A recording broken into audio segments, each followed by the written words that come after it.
Welcome to VHSO Cares, a program brought to you by the Veterans Healthcare System of the Ozarks, VHSO for short. I'm Laura Mortensen. I'm the Veterans Health Education Coordinator, and I'm your host for today's segment. LGBT Veteran Care is a program at VHSO which reinforces our commitment that the VA serves all who serve. Today we have with us Amy Tucker, who is a social worker at VHSO. She is our Caregiver Support Coordinator and our LGBT Veteran Care Coordinator. We're going to discuss the status of LGBT services at VHSO. Welcome, Amy, and thank you for being here. Thanks for having me. Appreciate it. So let's start off with a quick review of who makes up our LGBT veterans. Our LGBT stands for lesbian, gay, bisexual, and transgender.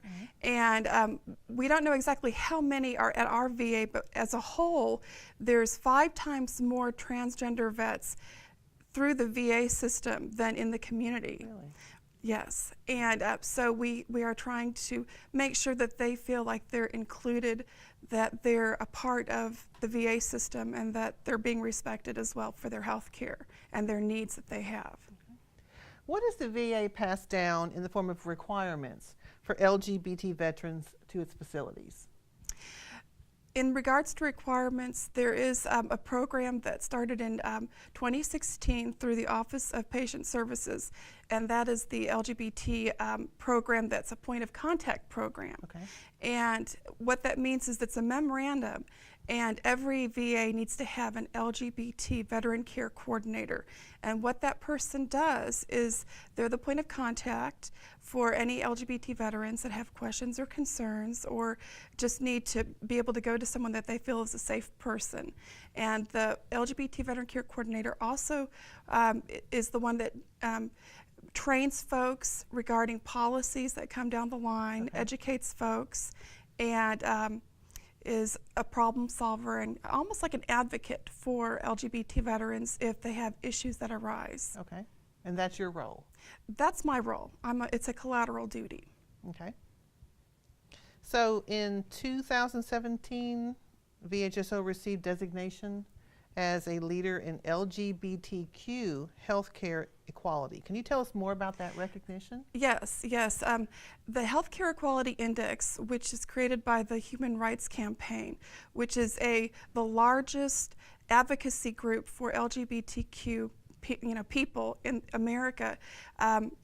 They have created a list of policies that have to do with inclusivity and treatment of healthcare for LGBT patients.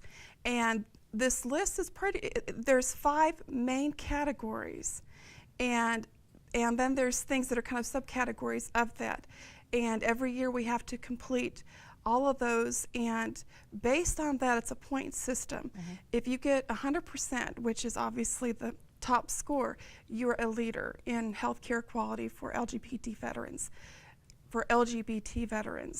And at our VA, actually in Arkansas, the state of Arkansas, our VA is the only healthcare facility that was recognized as a national leader in healthcare quality for LGBTQ So the patients. only one in the state of Arkansas? Correct. LGBTQ, you may need to clarify that Q for me. Q is questioning. Okay. LGB is lesbian, gay, bisexual, transgender, and then Q is questioning, because we do have vets that are maybe possibly considering transitioning, but they've not talked about it with anyone, and they are looking at hormone replacement therapy and things like that, or just people that they're not sure if they're just exploring. Makes sense. So I'm hearing that there will be 2 activities going on in Fayetteville for LGBT, a parade and health summit. We will feature that information at the end of our program, but can you tell us more about both of those activities? Sure. The health summit is the one that the VA does every year for the last, 2 years. This will be our 3rd one, and it's called the LGBT Health Summit. It's at the VA in the auditorium on the 22nd of June from 9 to 1, and we will have State Representative Greg Letting there. And we'll also have representatives from the Transgender Equality Network And we'll have Mary Williams and Dow, which they are social workers that work in the community with LGBT patients. And we'll have our own Barbie Bilton, who's over our women's health care program, and then Kathleen Johnson, who is our palliative care social worker, which is end-of-life care. And she's going to be talking about advanced care planning in relationship to LGBT veterans. And so that is the first event. And then the other one is more of a community event. That's the Pride Parade, which is the following Saturday on the 24th. Okay. And that starts at 11 o'clock. And the last 2 years, we've also participated in that. We have a banner that says VA serves all that have served. And it's got a picture of a dog tag that's a rainbow. And we march with that down Dixon Street. And it starts on Spring Street, and so usually we meet there, but we will have further information posted when we get closer to that date. And we'll feature this information at the end of the program so you can get the times and dates again. We also have a LGBT Veteran Care Coordination Committee, and it's a multidisciplinary group of staff that come together, meet monthly, and we're working on things such as a strategic plan for the VA so that we can look at needs analysis for what our veterans, our LGBT veterans need, in particular for our VA, and how best we can help the vets. And also we look at things like training and how we can best go out in the community and connect with other community organizations that work with LGBT folks. Another thing that we provide is hormone replacement therapy. However, veterans need to go through their primary care physician or their the women's clinic, the doctor there, who will write a consult, and it goes to the Transgender clinic in Tucson, Arizona, and they will assess and make a determination about what steps need to be taken prior to the veteran receiving hormone replacement therapy. And this is for veterans that are wanting to transition. And the one thing that I want to make sure that people know is that the VA does not provide gender confirming surgery. However, they do provide pre-operative and post-operative care for veterans. And that's a part of our VA directive. Okay, there was one more question I wanted to ask you. And as a nurse, this interests me. Documentation for LGBT veterans is changing at VA. Can you tell us something about that? I sure can.